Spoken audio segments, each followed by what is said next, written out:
거룩함에 대한 30가지 주제, 오늘은요 4번째, 5번째 시간입니다. 4번째 거룩함과 계시, 5번째 거룩함과 구속을 보도록 하겠습니다.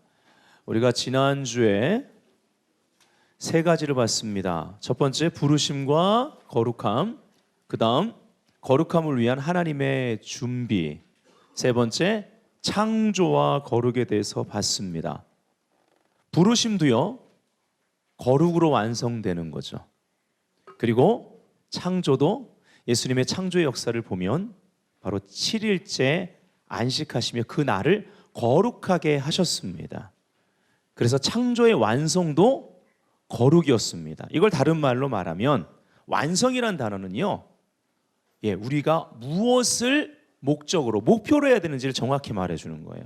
방향을 잡아줍니다. 아멘. 어떤 면에서 우리는요 절대 거룩함을 위한 하나님의 준비인 in Christ, 그리스도 안에서 어떠한 시간이라도 그 안에 거하기를 힘쓴다면 우리는요 향망이 없는 삶은 있을 수 없습니다. 왜일까요? 이것이 복음의 비밀이고 이것이 바울이 경험했던 것인데요, 많은 믿음의 사람들이 경험했던 거예요. 그들은 거룩을 놓치지 않았습니다. 다니엘과 세 친구 거룩에 대해 타협하지 않았습니다.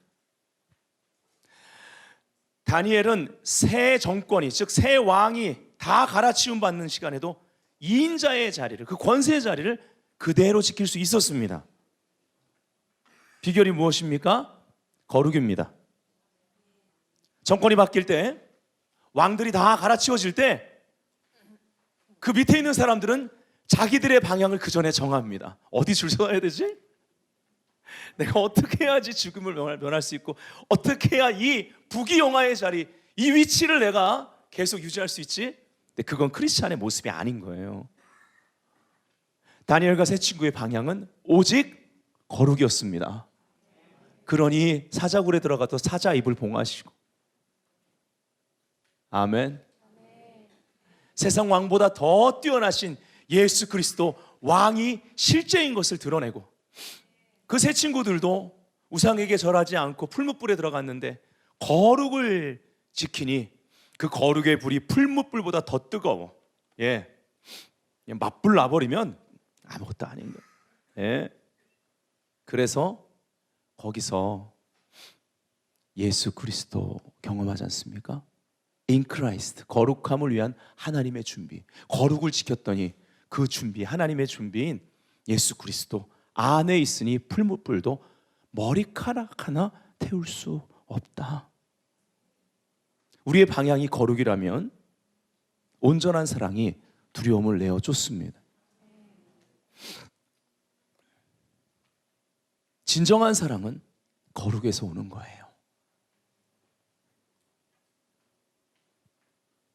그러나 이것은 체험하기 전에는 주의 계명을 지키는 것이 계속 무거울 뿐이에요.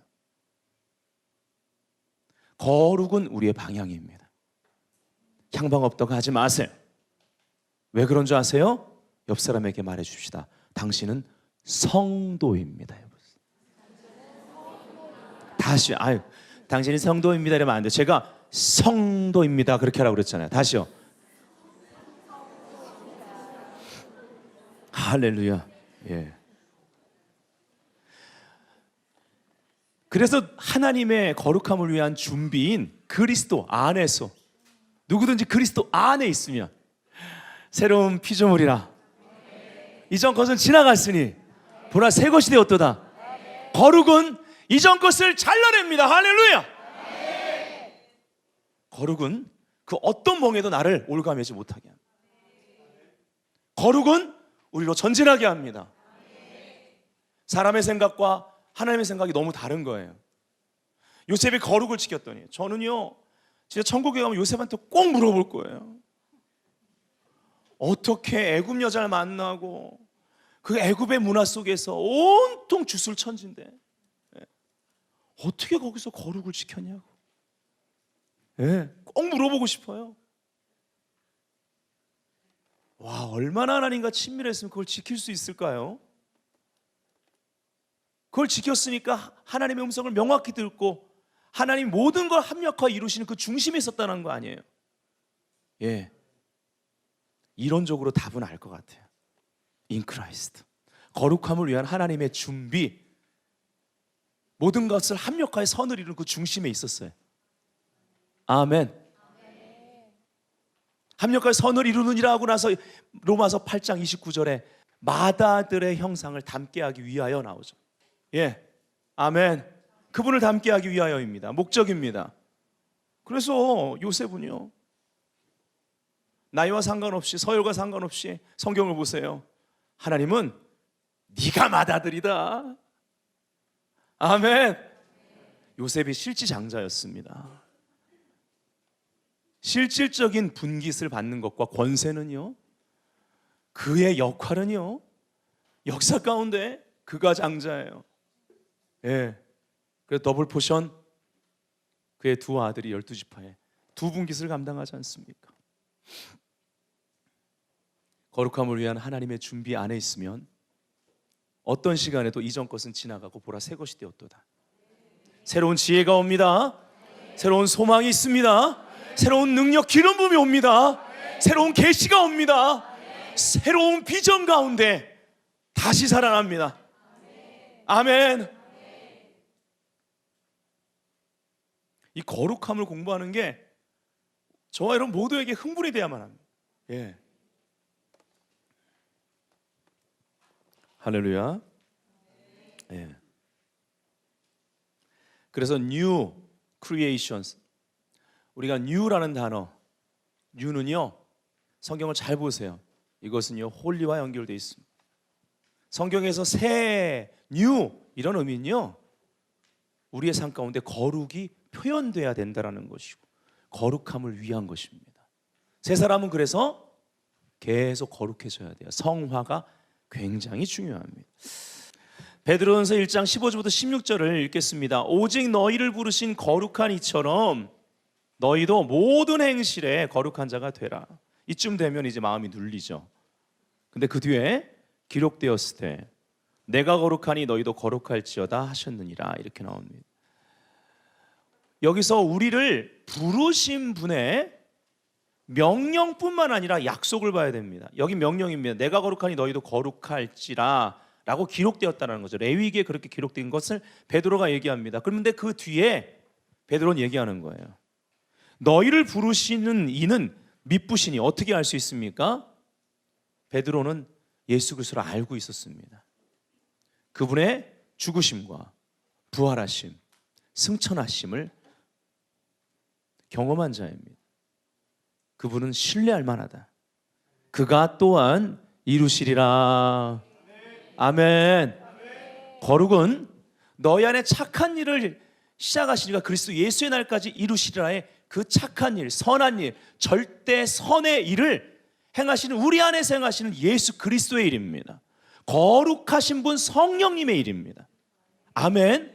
이 은혜의 성령의 역사에 협력하는 것이 믿음 생활의 핵심인 줄 믿습니다.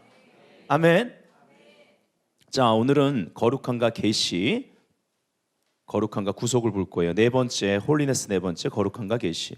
출애굽기 3장 2절부터 6절을 다 같이 읽겠습니다. 시작. 여호와의 사자가 떨기나무 가운데로부터 나오는 불꽃 안에서 그에게 나타나시니라. 그가 보니 떨기나무에 불이 붙었으나 그 떨기나무가 사라지지 아니하는지라. 이에 모세가 이르되 내가 돌이켜 가서 이 큰 광경을 보리라. 떨기나무가 어찌하여 타지 아니하는고 하니 그때 여호와께서 그가 보려고 돌이켜 오는 것을 보신지라. 하나님이 떨기나무 가운데서 그를 불러 이르시되 모세야 모세야 하시매 그가 이르되 내가 여기 있나이다. 하나님이 이르시되 이리로 가까이 오지 말라. 내가 선 곳은 거룩한 땅이니 내 발에서 신을 벗으라. 또 이르시되 나는 내 조상의 하나님이니 아브라함의 하나님, 이삭의 하나님, 야곱의 하나님이라. 모세가 하나님 배웠기를 두려워하여 얼굴을 가리매. 아멘. 여러분 잘 아는 스토리입니다. 왜 그 땅은 거룩한 땅이었는가? 네가 선 곳은 거룩한 땅이다라고 말씀하셨죠. 하나님께서 그곳에 오셔서 그 땅을 차지하고 계셨기 때문입니다. 즉 하나님의 영광의 임재 때문에 그렇습니다. 하나님의 임재가 거룩하게 한다고 지난주에 우리가 그 안식일, 바로 그 날을 거룩하게 하셨다, 그 본문을 통해 봤습니다. 그래서 그분의 임재가, 그분이 임하시면 특별해지는 것입니다. 아멘. 우리가 하나님의 임재 가운데 행할 때에 우리 손에 있는 돈은 앞에 홀리란 단어가 안 붙어도 거룩한 돈입니다. 그렇죠? 그래서 주님이 굉장히 미워하시는 게 성도에 들린 손이 검은 돈일 때 그렇습니다. 그래서 이 땅에서 우리가 살아간다는 것, 특별히 사업하시는 분들은 정말 의를 위해 산다라는 것이 너무너무나 힘들죠. 하지만 우리는요, 타협해서는 안 되는 거예요. 제발 우리 베델교회 성도들은 안 그러리라 믿습니다. 술 문제든 담배 문제든 주일 성수 문제든 기본에 좀 이제는 충실해야 될 때가 됐습니다. 여러분, 가나안 신자라고 부르는 거 있잖아요. 여기는 의견들이 다 다르겠지만 그냥 제 의견 얘기할 수 있죠. 그리고 담임 목사 의견에 대해 여러분들은, 이 교회 성도들은 좀 열려 계셔야 됩니다. 저는 가나안 성도란 단어 안 좋아합니다. 그게 안나가 성도잖아요. 그 사람들을 제대로 예수 믿을 수 있도록 구원해야 되고, 그리고 그들이 돌이킬 수 있도록 그들을 사랑하고 기도해야 하고 그들을 찾아가야 되는 건 동의하나, 그걸 어떤 컬처로 만드는 건 반대라는 얘기예요. 가나안 성도는 비정상입니다. 가나안 성도로 여러분 시간이 오랫동안 돼서 대충 TV로 예배 드리고, 그런 사람들 거의 예배 잘 안 드려요. 어떻게 꾸준히 예배 드립니까?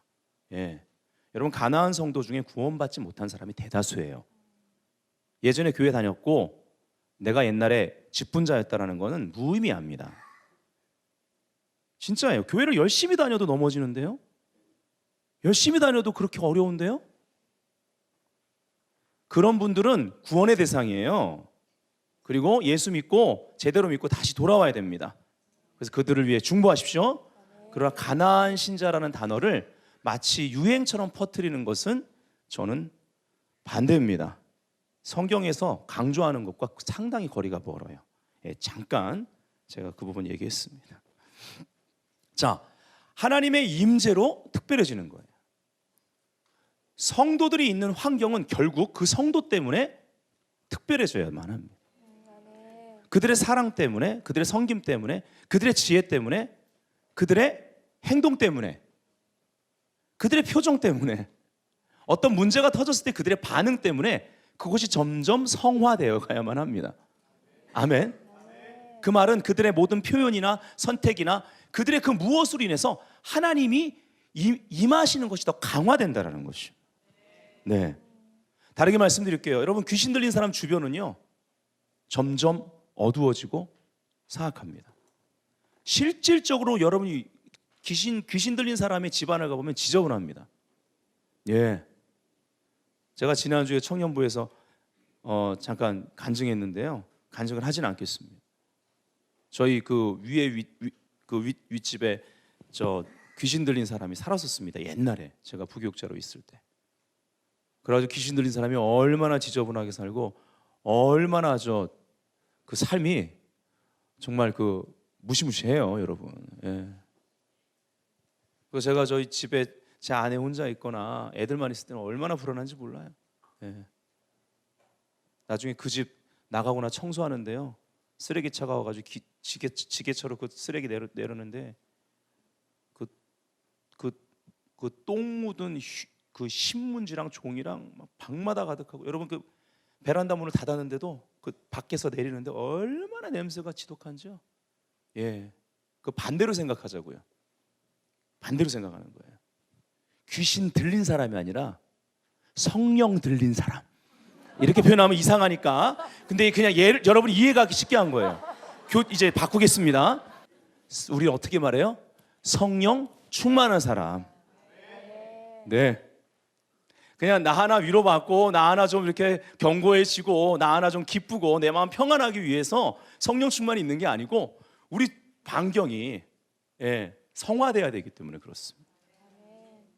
우리 가정이요 성화돼야 되는 거예요.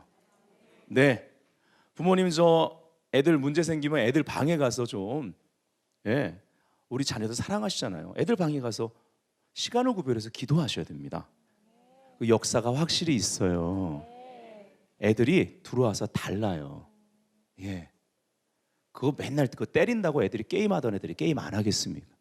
그 중독의 영이거든요. 딱 방에 들어가서 컴퓨터 앞에 앉아서 중독의 영을 작사를 내셔야 돼요. 끊어내셔야 돼. 그리고 그곳에서 찬양을 하세요. 애들 걱정할 시간에 그곳에서 찬양을, 이 염려를 찬양으로 한번 그곳에서 해보세요. 거기가 바뀌는 줄 믿습니다. 아멘. 거룩이라는 단어가 처음 나오는 곳 지난주에 봤죠. 창세기 2장 2절 3절에 있었습니다. 우리 다 같이 읽겠습니다. 시작. 하나님이 그가 하시던 일을 일곱째 날에 마치시니 그가 하시던 모든 일을 그치고 일곱째 날에 안식하시니라. 하나님이 그 일곱째 날을 복되게 하사 거룩하게 하셨으니 이는 하나님이 그 창조하시며 만드시던 모든 일을 마치시고 그날에 안식하셨음이니라. 아멘. 자, 이제 오늘은요 우리가 본문으로 이미 읽었지만 거룩이란 단어가 두 번째 사용되는 곳, 흥미있죠. 출애굽기 3장 5절입니다. 하나님이 이르시되 이리로 가까이 오지 말라. 찾아와 놓으셨고는 또 가까이 오지 말래요. 네가 선 곳은 거룩한 땅이니 하나님이 거룩하시기 때문에 그렇습니다. 여러분 여기서 우리가 적용점은 발견할 수 있어요. 이따가 후반부의 결론 부분에 나오지만 하나님께 가까이 가는 건 사랑입니다. 하나님도 가까이 오라고 찾아오신 거거든요. 그게 하나님의 본심입니다. 근데 항상 가까이 가려면 뭐가 먼저가 돼야 되느냐? 하나님을 경외해야 돼요. 그래서 가까이 하지 말라가 되는 겁니다. 그게 하나님 안에 있는 속성입니다. 사랑과 의의 속성이에요. 근데 이것이 함께 만난 자리가 하나님의 의도 충족시키고 공의도 충족시키고 심판을 통해서 하나님의 사랑도 충족시킨 게 예수 그리스도의 십자가입니다. 아멘. 죄우 승리를 얻기까지 다 같이 찬양합시다. 주의 십자가 사랑하리. 빛난 멸류관 빛난 멸류관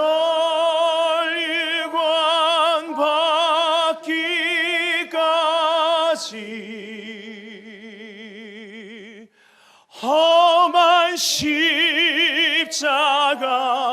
붙들겠네.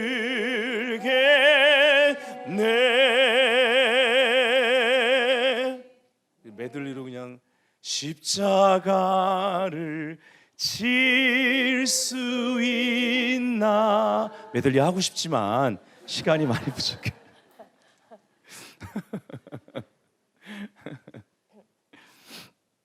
우리가 하나님의 은혜를 받아야 돼요. 구체로 얘기하면 십자가의 은혜가 없으면 우리가 부활의 생명으로 사는 게 아니라 내 천연적인 내 생명으로 살아요. 다시 말하면 내 목숨 위에 산다고요. 십자가를 사랑하면 예수 생명 위에 예수 생명으로 삽니다. 새 사람으로 사는 거라고요. 뉴 뭐라고요? 그래서 거룩한 삶이 되는 거예요. 여러분, 이 홀리의 원어를 연구해 보면요, 홀리는 whole이란 단어와 연결되어 있습니다. 전부, 전체, 그렇죠? 거룩하게 산다라는 것은 전부가 되는 겁니다. 하나님과 하나님의 목적이 전부가 되는 거예요. 내 마음이 아니라 하나님 마음대로 살아야 되는 거예요. 드려도 전부를 드리는 게 거룩한 삶이에요. 거룩이라는 단어는 성경에 부분적인 걸 드리는 건 거룩이라고 하질 않아요. 그럼 예수님을 저 십자가에서 피는 뽑아야 되겠고, 그래 너는 한 그 60%는 선하고 40%만 악하니까 너한테는 내 아들 40% 피만 뽑을게. 옆에 의사 놓고 측정해. 너는 70%가 악하고 30%가 선하니 70%만 피를 뽑을게. 이거 아니잖아요. 물과 피를 쏟았다. 피를 다 쏟으신 것이요. 그래서 예수 그리스도의 십자가의 희생을 보면 홀리, 거룩이 뭔지를 아는 거예요. 근데 왜 우리가 이걸 이해 못할 거예요? 잘.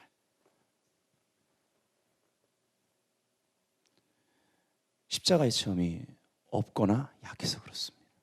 네.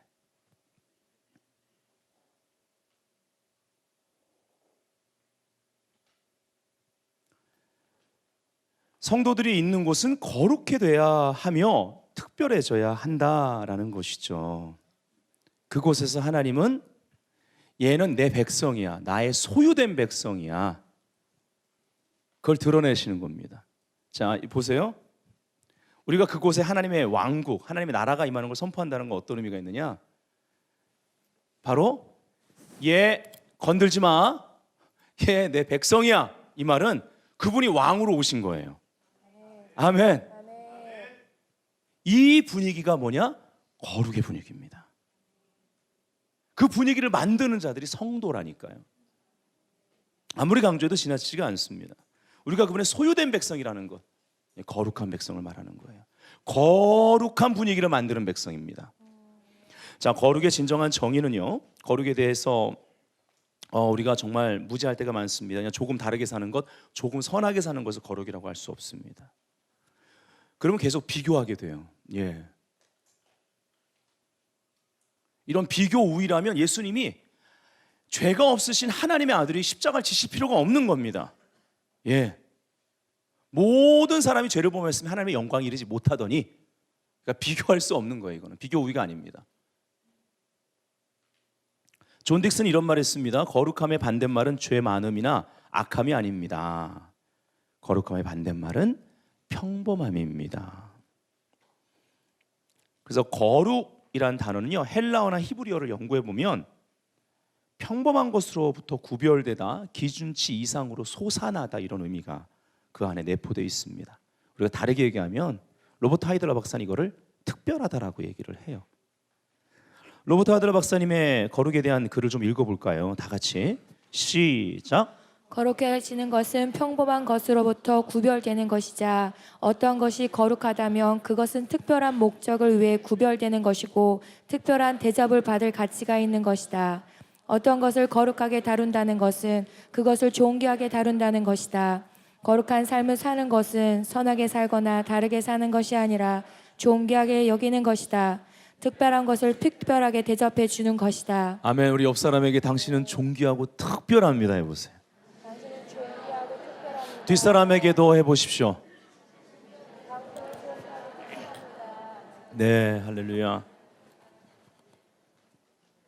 그래서요, 진짜 여러분 이 정의를 안다면 거룩한 성도들이, 주님의 소유된 백성들이요, 자꾸 비교의식에 빠지는 거, 이게 정말 슬픈 현실입니다.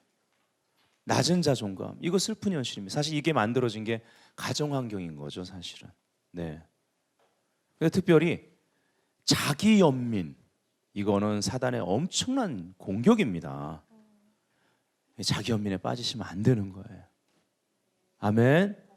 그래서 이 소그룹 셀 공동체가 중요한 겁니다. 예, 자기를 이렇게 오픈할 수 있잖아요. 그렇죠? 예, 항상 든든한 중보자들이 함께 있는 것, 가족됨, 이것이 중요하다라는 것입니다.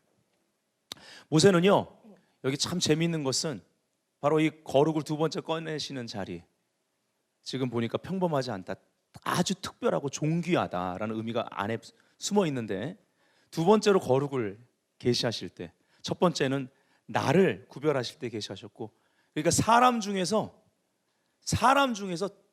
처음으로 거룩을 계시받은 게 모세예요. 예. 근데 모세가 어떤 상태였느냐? 40년 전만 해도 내가 내 민족 좀 구원해 볼 수 있겠다라는 그런 마음이 있었던 사람인데, 이제 살인하고 돕겠다고 살인했는데, 이집트도 또 자기 민족도 예, 너 뭔데? 이렇게 나오는 거죠. 그래서 아주 큰 정체성이 혼란 가운데 광야로 간 사람입니다. 40년을 광야에서 썩은 거예요. 평범함 이하로 자기를 보고 나는 정말 무능한 사람, 그냥 이러다 죽을 인생이라고 생각하는 그 시간에, 가장 무가치하다고 여기는 그 시간에 모세를 찾아오셨다라는 것, 그리고 당신 자신을 계시하십니다. 그러면서 거룩을 계시하시죠. 거룩. 무슨 말입니까? 내가 너를 소유하겠다. 때가 됐다. 제가 올해 미츠페라몬 광야에 갔을 때, 광야에 가면 이렇게 주님이 주시는 그런 마음과 주님이 이렇게 깨닫게 하시는 것들이 있어요. 어떤 것을 깨닫게 하셨냐면, 하나님은 자격 없는 자를 쓰시는 것이 아니라 자격 없음을 철저히 깨달은 자를 쓰신다. 그 광야 정상에서, 미츠페라몬 정상에서 그 마음을 주셨어요. 예, 제 마음에 새겨져 있습니다. 여러분, 하나님 자격 없는 사람 쓰는 게 아닙니다. 자격 없음을 철저하게 깨달은 사람 쓰십니다. 이제 모세가 그때가 된 거예요. 그게 너무 심해가지고 자꾸 나 못한다고 안 한다고 하는 거죠. 근데 하나님이 이길 장사가 어디 있습니까? 그죠? 여러분, 평생 부르심이 여러분을 추적해요. 피할 생각하지 마세요. 그냥 부르심 받아들이셔야 돼요. 근데 문제는 어디에 있느냐? 평생 부르심이 추적하는데, 아이들도 어린아이 때 몇 살부터 몇 살까지 무슨 교육이 돼, 몇 살부터 몇 살까지 뭐가 이제 뭐 정서가 어떻게 좀 이렇게 해야 되고, 몇 살부터 몇 살 이런 게 있어야 되는 거죠. 그렇죠? 그 단계를 통해서 하나님이 이렇게 그 아이의 지정의 모든 것이 풍요롭고 그렇게 할 수 있도록, 성장할 수 있도록 만들어 놓으신 거예요. 우리의 부르심도 평생 부르심이 우리를 쫓아와요. 하나님 부르심 후회는 없어요. 근데 그분은 영원하시고 우린 유한하죠. 그래서 그 시기에 해야 될 거 놓치기 때문에 사실은 많은 손실을 보게 되어 있습니다. 그럼에도 불구하고 늦게 부름받고 크게 쓰임받는 사람 보면서, 와, 하나님은 정말 놀라우시구나. 아멘. 그러나 늦게 부르심에 반응해서 크게 쓰임받은 사람 부러워하지 마시고, 지금부터 쓰임받아서 더 크게 쓰임받으시기를 주의 이름으로 축복합니다. 제가 중고등학교 때 제일 부러웠던 교회 오빠가 누구냐? 교회 자매들이 그 오빠만 오면 막 환호성을 치고, 교회 나갔다가 멋지게 방황하다 멋지게 들어오는 교회 오빠, 그리고 갑자기 울면서 기도하면서 막 헌신을 하고. 근데 저는 한 주도 안 빠지고 교회 열심히 다녀요. 근데 모두가 그 교회 오빠를 좋아해. 멋있다 이거죠? 그래서 제가 중고등학교 때 그런 교회 오빠들이 너무 부러웠어요. 어떻게 하면 나도 저렇게 멋있을 수 있을까? 근데 죽어도 교회는 못 떠나겠는 거예요. 죽어도 안 돼요. 저는 죽어도 안 되더라고요. 죽어도 안 돼요. 주님이 제 중심이었고 교회가 제 중심이었어요. 죽어도 교회는 못 떠나겠더라. 지금은 그렇지 않아요. 그런 사람도 하나님이 쓰셔서 멋있지만, 여러분, 항상 예수 중심, 그리스도 몸된 교회 중심으로 신앙이 성장하는 게요, 어떻게 보면 그들은 확 사라지다가 확 쫙 이런 것 같지만 아니에요. 여러분들이 더 축복을 받으신 거예요. 할렐루야. 자, 떨기나무에 타오르는 불로 자신을 계시하신 거룩하신 하나님, 네 발에 신을 벗으라 그러죠. 아까 말씀드렸잖아요. 홀리가 호울, 전부란 단어와 연결되어 있다고요. 불은이 어떤 특성이 있어요? 다 탈 때까지 태웁니다. 근데 하나님의 불이니 약한 불이 아니지 않습니까? 다 탈 때까지 태우는 거예요. 거룩은요, 우리를 다 태웁니다. 여기 임하신, 떨기나무에 붙으신 하나님의 불, 그 소멸하는 불이신 하나님은 다 탈 때까지 태우시는 분이세요. 이 하나님을 두려워해야 될 줄 믿습니다. 번제가 그 특성을 가지고 있습니다. 제물이 다 탈 때까지 태웁니다. 타면서 계속 하나님이 그 흠향하시는 향기가 올라가게 되어 있는 거예요. 우린 뜨겁죠. 하나님 어디 가셨어요? 왜 안 보이세요? 뭐 하고 계세요? 저 힘든 거 모르십니까? 사람들이 저보고 뭐라는 줄 아십니까? 저 사람이 이런 말이에요. 이런 환경 가운데 제가 너무너무 눌리고 고통스럽습니다. 근데요, 치글치글 다 올라가는 거예요.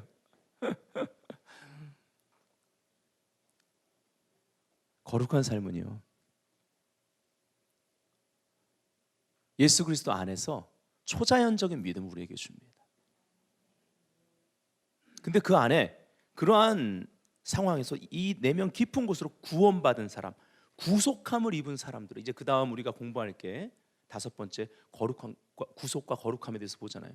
구속함을 입은 자들 안에 무언가 탈 것이 타고 이 안에서 생명의 역사가 올라오기 시작하는 거예요. 마치 금이요, 그 뜨거운 온도에서 깨끗한 금 같았는데 뜨거운 온도에서 불순물이 또 나타나서 빠져나가듯이 이렇게 나타나기 시작하는 거예요. 그래서 분명히 성경은 말하기를 베드로가 그것을 보배로운 믿음이라고 합니다. 욥은 정금 같은 믿음이 뭔지를 오늘날 우리들에게 보여주고 있죠. 아멘. 거룩하신 하나님의 두 가지 능력, 첫 번째는 악하고 더러운 것들을 태울 수 있는 소멸시키는 불의 능력, 두 번째는 온전히 소유하시어 거룩하게 하시는 자비의 능력입니다. 이건 자비입니다. 하나님과 상반되는 것들을, 그 하나님의 속성과 상반되는 것들을 깨끗이 태우시는 거예요. 목적은 뭐예요? 그분의 소유 삼으시려고, 하나님과 하나 되게 하기 위해서요. 예. 여러분, 아가서를 제가 예전에 가르쳤었죠. 또 언제 또 한 번 할 겁니다. 예. 다 잊어버리셨을 거예요. 그럼 우리가 흐름을 알죠. 아가서 5장이 얼마나 놀랍고 중요한 장입니까? 영혼의 어두운 밤, 하나님을 느낄 수 없는 시간. 예. 근데 그 시간에 그가 정금같이 나오잖아요. 6장에서 그의 사역을 보십시오. 그 낮은 곳에 내려가서, 즉 그리스도 몸된 교회의 낮은 곳을 섬기는 그의 사역이 나옵니다.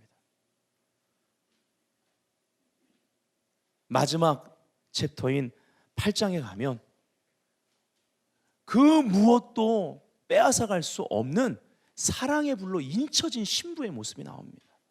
예.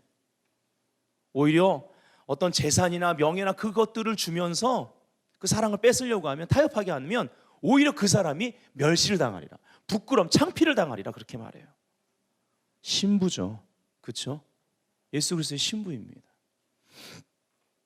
우리 주님 오시면 혼인잔치가 있을 텐데 이 사랑 뺏기면 안 되죠. 우리 주님 오시면 거룩한 왕과 우리가 혼인잔치에 들어갈 텐데 날마다 거룩을 추구해야죠. 그때 성령이 역사하는 줄 믿습니다. 오늘보단 내일이 더 주님 닮아가는 그리스도인 성도가 되시기를 예수님의 이름으로 축복합니다. 그래서 거룩함 안에서 심판과 자비는 서로 만납니다. 아까 말씀드린 대로 십자가에서 이 모든 것이 다 충족이 됐습니다. 복음 안에서의 바른 신앙은 그래서 사랑만 강조하지 않습니다. 참사랑은 아까 말씀드린 대로 여호와를 경외하는 경건한 두려움에서 나오는 것입니다. 사실은 대체 신학 때문에 여러 가지 부작용과 잘못된 성경 해석, 그리고 이것은 우리의 영성, 삶에 큰 문제를 일으켰습니다. 그게 뭐냐? 구약을 무시해요. 구약의 메시지를. 그리고 약화시킵니다. 여러분, 신약은 중요합니다. 신약으로 구약을 다 풀어야 됩니다. 이 말을 다시 말하면 구약 전체가 신약의 예수 그리스도에 대한 거예요. 아멘. 새 창조를 위한 것입니다. 그러나 구약의 메시지가 그것을 위한 것이라면 여러분 신약의 관점으로 바로 신약에서 말하는 예수 그리스도 안에서 이미 드러난 계시 가운데 구약을 볼 때 더 풍성한 신약을 능가하는 복음적인 메시지가 있습니다. 아멘. 여러분 신앙이 성숙해지면요, 구약은 어렵고, 처음엔 그렇죠. 신약을 보면서 주님을 향한 은혜를 경험하고, 우리 주님 너무 좋으셔라, 주님을 더 사랑하는 마음이 생겨요. 근데 신앙이 성숙해지면요, 구약을 통해서 더 진한 하나님의 아버지의 사랑을 압니다. 우리 신앙이 성장한다면 구약을 보면요, 아버지의 말씀에 순종하여 나를 위해 십자가에서 죽으신, 나를 구속하신 예수님의 그 진한 사랑과 주님의 그 순종의 도가 얼마나 큰 건지를 알게 되는 거예요. 아멘? 아니면 약화시키고 구약을 부분적으로 취하는 것, 이건 옳지 않습니다. 율법을 완성하러 오셨지 폐하러 오신 것이 아니라고 예수님 분명히 말씀하셨습니다. 여러분 구약의 예언서를 보십시오. 뭐가 초점입니까? 좀 무섭긴 한데 왜 그렇게 무서울까요? 뭐가 초점이냐면 거룩을 위해서 회개하라는 것이 초점입니다. 거룩과 회개의 관점입니다. 그러면 신약에서는 그걸 무시합니까? 아니요. 거룩함을 위한 하나님의 준비 예수 그리스도를 보여주죠.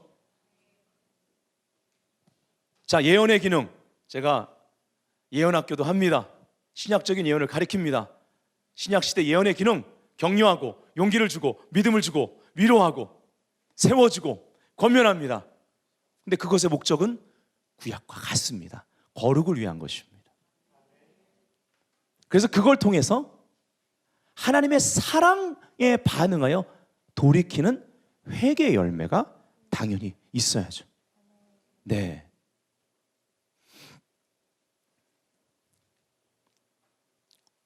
자, 그 다음 하나님의 거룩하심이 낳는 첫 번째 효과는 바른 두려움이다. 지금까지 말씀드렸습니다. 여러분 경외함이 없으면요 신을 벗지 않습니다. 그럼 어떤 일이 벌어질까요? 내가 선 곳은 거룩한 땅이라. 하나님의 거룩한 땅을, 그 땅을 거룩하게 해야 될 자가 그 더러운 신으로 그 땅을 더럽히는 자가 됩니다. 하나님의 거룩한 집인 교회를 더럽히는 건 성도지 교회 담 밖에 있는 외부인이 아닙니다. 말라기서를 잘 읽어보세요. 바른 두려움은 발에서 신을 벗게 한다. 신을 벗는다는 건 내 힘으로 안 된다는 거죠. 자기 기득권 내려놓는. 가까이 하지 말라는 하나님의 말씀을 먼저 듣지 못하는 곳에서는 하나님께 대한 지식이나 그에게 가까이 나아가는 것에 대한 지식이 있을 수 없다. 죄에 대한 의식 그리고 하나님의 임재를 대하기에 부적합하다는 의식이 하나님을 거룩하신 분으로서 참되게 알고 섬기는 근본이 된다. 신은, 자 우리가 신는 신이요, 신은 세상과의 교제 수단이며 이리저리 다니며 육신의 뜻과 육신의 일을 돕는 조력자를 의미한다라는 것이죠. 자 여기서 벗으라, 네 발에 신벗으라 할 때 벗으라가 히브리 말로 나샬입니다. 벗기다, 던져버리다, 사라지다, 완전히 제거하다, 또 완전히 깨끗하게 하다라는 의미가 있습니다. 자 아티클을 하나 읽고 다섯 번째 주제인 거룩함과 구속으로 넘어가겠습니다. 시간의 성소에서 준비되고 있는 어린 양의 신부, 지난주 우리 카토시 거룩과 또 샤밧 안식이라는 의미를 우리가 좀 봤는데, 시간의 성소, 시간의 성화에 대해서 봤는데, 오늘 또 이제 두 번째로 거룩이라는 단어가 두 번째 나왔기에 우리가 여기에 또 다른 의미를 합해서 보기를 원해요. 다 같이 읽어볼까요? 시작. 거룩이란 단어는 창세기에서 창세기 2장 3절에 단 한 번 사용되었으며 바로 이 본문에서 거룩이란 단어가 성경에 처음 등장하게 된다. 그리고 거의 2500년 뒤에 출애굽이라는 구속사적 목적을 위해 떨기나무에 붙은 쉐키나 영광 가운데서 모세를 부르실 때 거룩이란 단어가 두 번째로 나타난다. 내가 선 곳은 거룩한 땅이니 내 발에서 신을 벗으라. 그러하게 출애굽의 목적, 즉 구속의 목적은 안식 샤밧인 것이다. 이것을 이해하고 적용하려면 공간의 개념이 이전의 시간적인 개념을 가지고 있어야 한다. 아브라함 헬셀은 이렇게 말했다. 시간의 영역에서는 소유가 아니라 존재가, 움켜짐이 아니라 내줌이, 지배가 아니라 분배가, 정복이 아니라 조화가 목표다. 공간을 지배하고 공간의 사물을 획득하는 것이 우리의 유일한 관심사가 될 때 삶은 망가지고 만다. 희년의 시간에 땅이라는 공간이 회복되는 것은 시간이 공간을 통치하고 있음을 잘 말해주고 있다. 희년의 기본 단위의 시간이 샤밧이며 거룩이란 단어와 함께 처음 쓰였다는 것을 우리가 이해한다면 임재의 회복이 곧 거룩의 회복이라는 것을 알게 될 것이다. 그래서 바울은 세월을 아끼라, Living the time, 때가 악하니라 라고 시간의 성화를 우선순위로 다루면서 오직 성령으로 충만함을 받으라라고 임재의 회복을 함께 강조한다. 이것이 거룩한 삶을 추구하는 모든 성도들의 가치가 되어야 한다. 앤드류 머레이는 구속의 목적은 소유이며 소유의 목적은 거룩이라고 말했다. 거룩이라는 단어가 첫 번째는 시간을 구별하며 안식이라는 단어와 함께 처음 쓰였고, 두 번째로는 구속사적 목적을 위해 사람들을 부를 때 쓰였다는 것을 우리가 제대로 이해할 수만 있다면 바울이 말한 세월을 아끼라, Living the time, 말씀의 순종함을 안식에 들어가기를 힘쓰는 자들이 될 것이다. 이들은 시간 전쟁에서 승리한 거룩한 파수꾼들이요, 이 마지막 때의 때를 따라 양식을 나누어 줄 지혜로운 청지기로 준비될 것이다.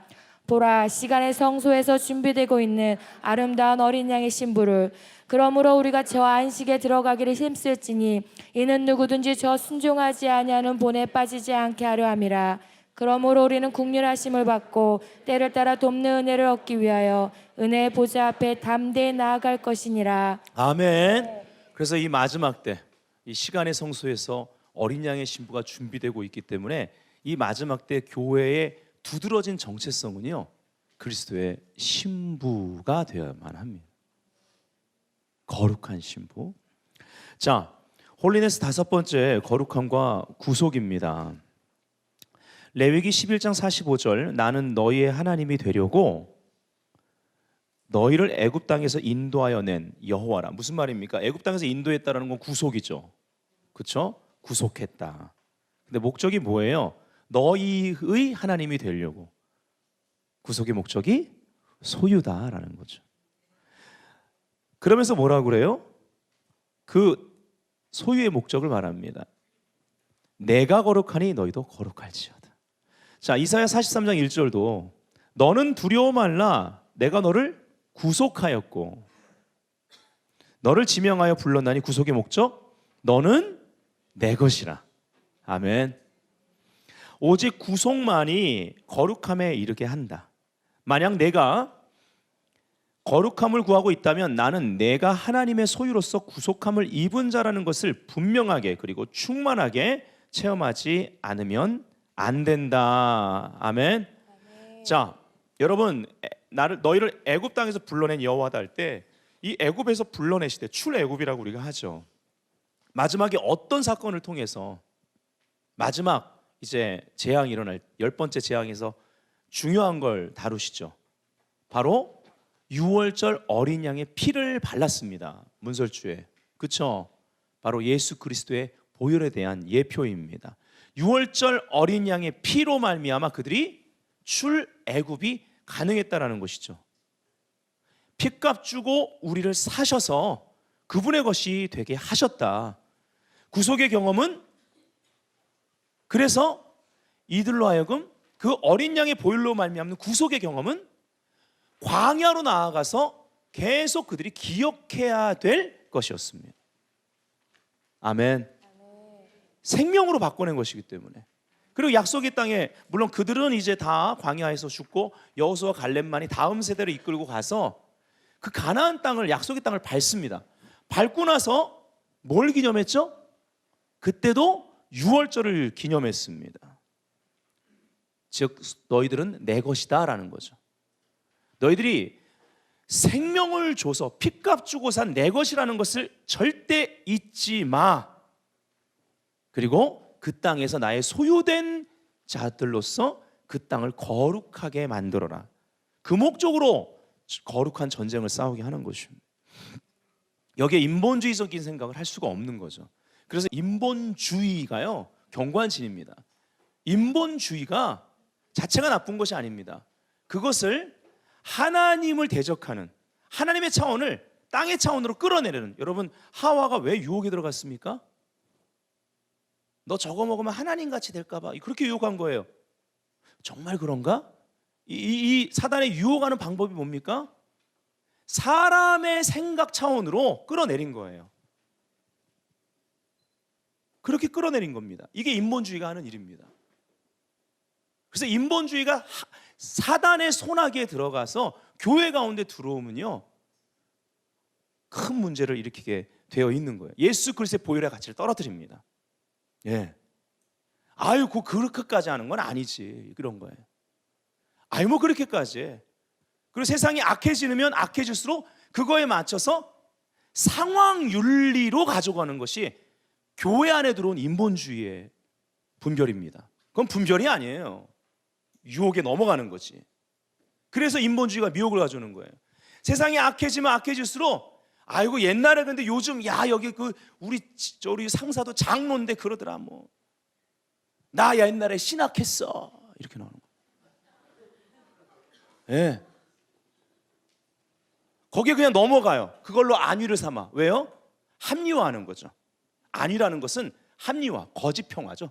그건 거짓 샬롬이에요. 하나님의 샬롬은 혼돈을 끊어냅니다. 하나님의 샬롬은 타협을 안 했기 때문에 오는 거예요.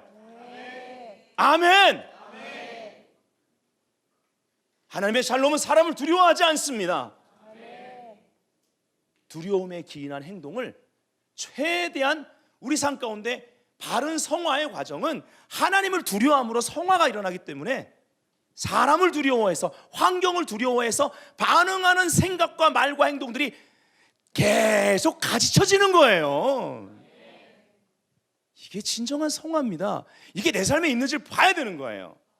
내 생각은 아닌데 그러면 안 되는 거 알면서도 어떠한 사람, 특별히 나보다 어떤 영향력 있거나 그런 사람만 만나면, 돈 많은 사람 만나면 말이 달라져. 꼭 말로 실수해. 이건요, 성화가 필요하신 분입니다. 아멘. 예, 성화가 돼야 돼요. 여러분, 성화를 그냥 가볍게 여기시면 안 됩니다. 일단 하나님을 두려워하셔야 돼요.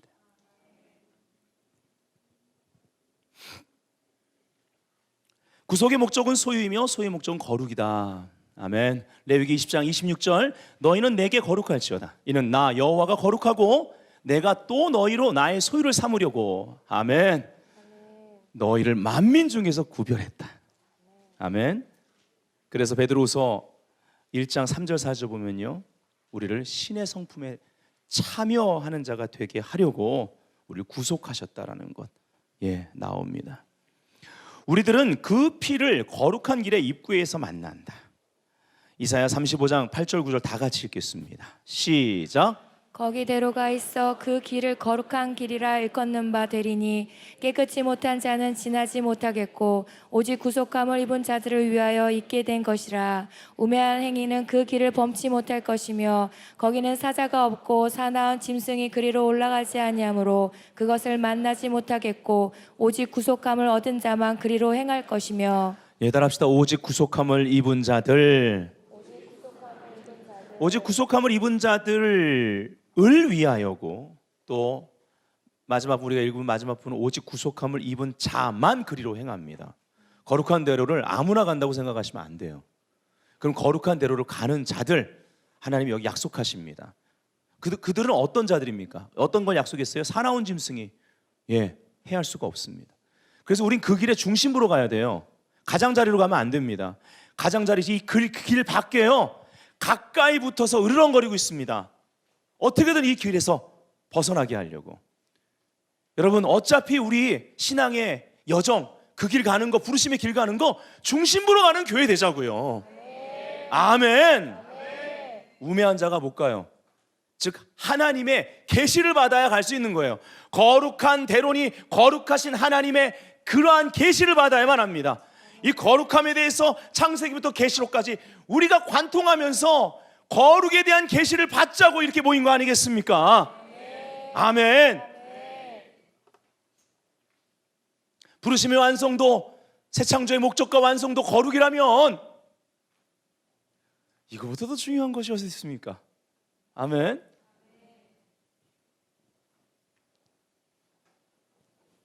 그리고 깨끗하지 못한 자가 지나가지 못한다 그랬죠. 계속 우린 성화돼야 됩니다. 그 피로 구속함을 받은 자로서 항상 거룩함을 생각하고 그것을 위해 기도하라. 깨끗하게 하는 능력을 지닌 그 피에, 할렐루야, 보호를 날마다 받으며 살아가라. 아멘이십니까? 아멘. 하나님께서 거룩하게 하시기 위해서 창조하셨던 것처럼 그는 거룩하게 하시기 위해 구속하셨다. 이것이 우리의 시간 전체, 영원한 생명을 줬으니 우리의 시간 전체, holy equal whole, 전체 인생을 드려야 될 이유죠. 거룩한 낭비를 하셔야 됩니다. 여러분, 거룩한 시간, 거룩한 물질, 거룩한 인생 되려면 거룩한 낭비를 선하시고 기뻐하시고 온전하신 뜻 가운데 하셔야 됩니다. 하나님께서 당신을 온전히 소유하게 하며 그의 뜻에 당신을 온전히 맡기라. 거룩함은 그의 것이며 우리의 거룩함은 거룩하신 자인 그분만이 모든 것이 되게 하는 것이다. 로마서 12장 1절 2절. 그래서 우리는 산제사로 드려야 됩니다. 구약의 십계명, 이것은 구속받은 백성들에게 주신 핵심 계명입니다. 처음부터 나 외에 다른 신 섬기지 말라 그러면서 우상 숭배에 대해서 엄하게 금하고 있습니다. 이 경계입니다. 분명한 경계.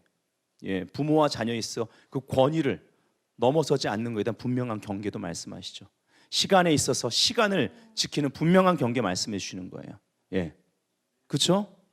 그리고 그 뒤에 다 우리의 탐욕으로 인해서 범할 수 있는 남녀, 그런 이성을 향해 범하는 그러한 부분에 가늠하지 말라. 경계입니다. 경계. 도둑질하지 마, 남의 물건 탐하지 말라. 경계입니다. 경계. 다 경계에 대한 겁니다. 이것이 질서, 의의 질서입니다. 십계명은 분명하게 경계에 대해서 얘기하고 있는 거예요. 이게 다 우리가 무엇을 소유하기 위해서 생각을 우리 안에 소유욕 때문에 나타나는 거거든요. 그 경계를 넘어가 버립니다. 그런데 하나님 이거 분명한 선을 두셨어요. 이 경계를 넘지 말라는 것입니다.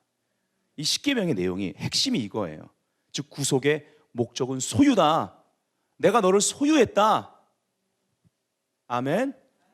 그래서 우리는 이 경계를 분명히 해야 의로 말미암아 보존되고 생명이 왕노릇하고 그리고 질서를 잡는 그러한 데 하나님의 쓰임 받을 수 있다는 것이죠. 아멘. 대개 이 경계를 뭐 때문에 넘습니까? 물질의 문제 아닙니까? 그렇죠? 물질에 대한 탐심 때문입니다. 또 뭐 때문에 넘습니까?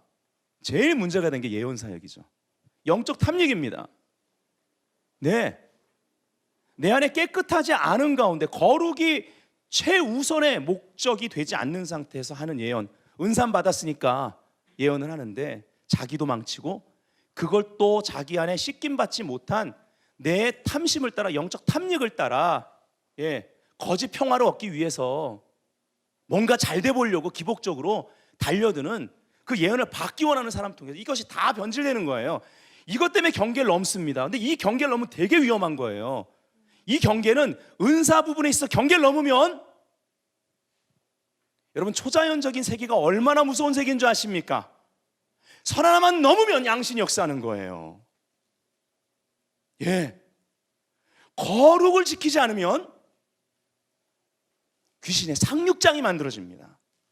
나도 모르게 예언 사역이 주술 사역이 되는 거예요. 분명히 하셔야 됩니다. 성결 회복 시대, 앞으로는 깨끗한 은사 사역해야만 합니다. 왜요? 은사는 Holy Spirit, 성령님의 나타남이니까. 아멘. 자, 십계명에 나타난 하나님의 의가 회복되는 회복되어야 할 때, 제가 아티클 쓴 것 좀 우리가 읽으면 여기에 정리가 다 되어 있습니다. 다 같이 읽겠습니다. 시작. 모든 나라는 창조주께 속했다. 그래서 믿는 자들은 먼저 그의 나라와 그의 의를 구해야만 한다. 그의 나라를 구하는 자는 그의 나라의 기반을 이루는 의를 구해야 하며, 의는 권위를 통해서 확립된다. 이것을 잘 말해주는 것이 바로 십계명이다. 의로우신 하나님께서 한 사회 안에 하나님의 나라와 의가 세워지도록 십계명을 주신 것이다. 그러하기에 하나님 나라의 법인 십계명이 회복되어 사회 곳곳에 확립되도록 기도해야 하며, 먼저 예수 그리스도를 주로 믿는 그리스도인과 가정, 교회 가운데 십계명에 나타난 하나님의 의가 드러나야 한다. 말씀을 회복하신 하나님의 영이 온 땅에 운행하고 계심을 본다. 이러한 때에 성령께서는 한국교회 가운데 십계명을 재조명하고 계신다고 믿는다. 혼돈 가운데 있는 나라를 품고 중보하다가 하박국 선지자가 받았던 하나님의 말씀을 강조하며, 바울은 로마서의 문을 연다. 의인은 믿음으로 말미암아 살리라. 진정한 믿음 생활은 말씀의 권위 아래 순복하는 자에게 나타나는 하나님의 의로 말미암아 시작된다는 것을 우린 명심해야 한다. 여기서 시작되어야 성경이 말하는 그 믿음이다. 하나님은 그분의 권위를 인정하고 그 말씀을 순종하는 자와 언약을 맺으시며, 그의 백성들은 그분의 권위 아래서 행할 때 의롭게 변화를 받는다. 구속함을 입은 자들은 그분의 소유된 백성으로서 그 신분에 합당한 거룩한 성품과 의로운 열매들이 있어야 한다. 내가 율법이나 선지자를 폐하러 온 줄을 생각하지 말라. 폐하러 온 것이 아니요 완전하게 하려 함이라. 진실로 너에게 이르노니 천지가 없어지기 전에는 율법의 1.1획도 결코 없어지지 아니하고 다 이루리라. 그러므로 누구든지 이 계명 중에 지극히 작은 것 하나라도 버리고 또 그같이 사람을 가르치는 자는 천국에서 지극히 작다 일컬음을 받을 것이요, 누구든지 이를 행하며 가르치는 자는 천국에서 크다 일컬음을 받으리라. 내가 너에게 이르노니 너의 의가 서기관과 바리새인보다 더 낫지 못하면 결코 천국에 들어가지 못하리라. 하나님을 사랑하면서 어떻게 그분의 계명들을 무시할 수 있는가? 하나님의 사람은 무법자가 되어서는 안 된다. 그리스도의 멍에를 메고 십계명으로 돌아가자. 말씀의 원리 그대로 살기를 힘쓰며 하나님의 은혜와 자비를 구하며 성령님의 도우심을 의지하자. 하나님과 그 말씀의 권위에서 벗어난 삶의 영역들, 그리고 탐신들을 회개하자. 구속함을 입은 자들에게 회개는 은혜의 선물이며 축복의 시작이다. 아멘. 그래서 구속의 목적은 소유의 목적은 거룩이다. 이거를 아는 사람들, 계속 이것을 경험하는 사람들은요, 하나님을 경외하는 마음을 놓치지 않습니다. 여러분 숙제 내드릴 거예요. 다음 주에 경외함, 이 거룩한 두려움에 해당되는 이 경외함에 대해서 강조하는 성경 구절 10구절만 종이에다 좀 적어 오세요. 아시겠죠? 이거 진짜 다음 주에 딱 시킬 거예요. 제가 그냥 시켜서 한 구절 읽으셔야 돼요. 알겠죠? 아무 대답을 안 하세요? 10구절 찾는 거 어렵지 않잖아요. 그죠? 검색해도 잘 나오는데. 빌립보서 2장 12절 항상 따라합시다. 항상 두렵고 떨림으로 너희 구원을 이루라. 헬라어로는 이 부분이 두렵고 떨림이 두려움으로 인한 이렇게 되어 있습니다. 하나님을 경외함으로 인해서 시작되는 거죠. 거룩한 두려움이 회복되어야 한다. 아까 우리가 오늘 시작할 때 읽었던 그 본문, 바로 모세를 찾아오셨을 때 니발의 신을 벗으라 하실 때 모세가 배옵기를 두려워하여 얼굴을 가렸다라고 말합니다. 이 얼굴을 가리우는 두려움이 있어야 그 뒤에 모세가 경험했던 얼굴과 얼굴을 맞대어 볼 수가 있는 거예요. 아멘. 우리가 무언가를 놓치고 있습니다.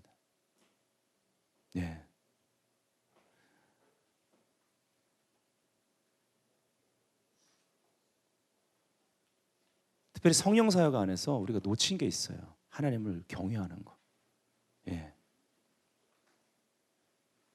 가난의 사고방식을 깨고 우리가 풍요의 사고방식을 가지는 거, 저도 많이 선포합니다.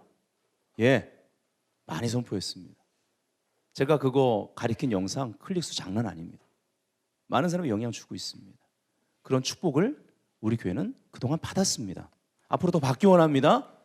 그런데 그거를 듣고 또 안수기도를 받은 사람들의 삶 가운데 하나님을 두려워함이 나타나지 않으니 손가락질 받는 거예요. 성품의 열매가 없으니까. 그리고 거기서 문제가 발생하는 겁니다. 아까 경계 얘기했잖아요. 경계를 넘으면 안 된다니까요. 경계를 넘으면 반드시 영적 문제가 발생하고, 그거는 자연계 가운데 부도덕과 그리고 성적 문란과 이걸로 다 열매 맺는 거예요. 지금까지 보십시오. 얼마나 많은 사람들이 전 세계에 이런 문제로, 부도덕과 성적 문제로 넘어졌습니까? 선을 넘어서 그렇습니다. 우리가 정말 하나님을 경외하는 마음 회복해야 돼요. 아멘. 다음 주에 보여드릴까 하다가 그래도 준비한 건 보여드리고, 오늘 메시지 흐른 가운데 영상 하나 보고 마칠 거예요. 영상 끝나면 바로 반주해 주세요. 예. 그래서 이 영상은 이 신학자들이라든지 실질적으로 김세윤 박사님이나 굉장히 유명한 신학자 교수들의 그러한 이 한국의 잘못된 뿌리부터, 신학의 뿌리부터 잘못된 바울의 그러한 로마서 교리를 잘못 해석한 잘못된 칭의론을 이런 권위 있는 분들이 지금 바로잡고 있습니다. 오늘 이 구속의 목적이 소유고 소유의 목적이 거룩이다. 오늘 이 계시와 거룩함, 구속과 거룩함을 우리가 공부하는 다음에 우리가 이제 앞으로 이 신학계도 바로 이것에 있어서 여러분이 많이 공감하실 거예요. 그 뿌리부터 지금 바꾸려는 시도들이 일어나고 있습니다. 그래서 이것과 발맞춰서 하나님이 무엇을 하시려고 할까요? 지금 바른 칭의론과 바른 성화가 교회 가운데 이루어져서 권세와 능력이 거룩 가운데 회복되기를 원하시는 거예요. 영상 보고 마치겠습니다.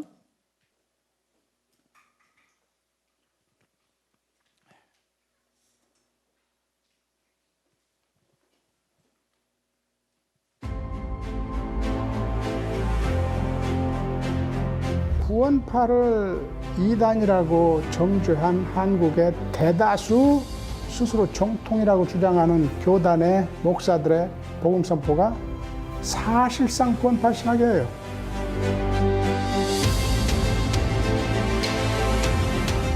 구원파적인 구원론이라는 게 사실은 우리의 행위를 구원의 방정식에서 배제하는, 흔히 말하는 오직인해의 도식을 조금 이렇게 극단화시킨 게 구원파적인 구원론이라고.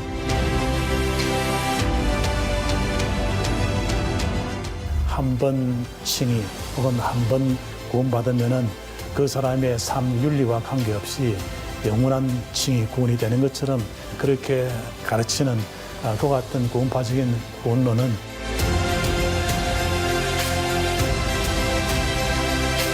Salvation is something that changes you, and that means that you cannot, in effect, stay as you were. 목사님들 스스로 잘못 알고 잘못 가르치고 복음에 합당한 삶을 사는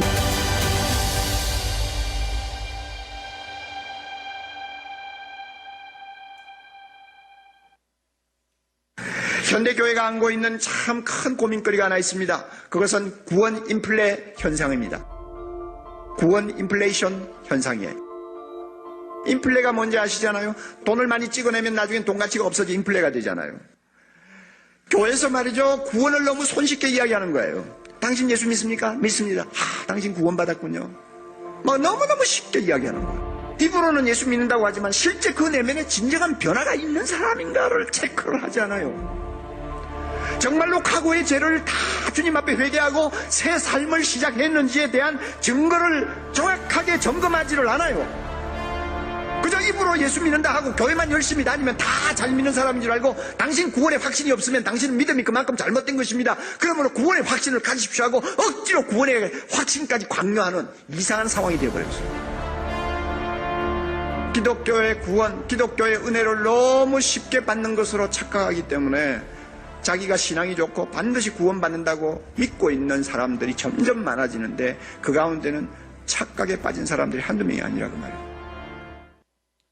네, 기도하겠습니다.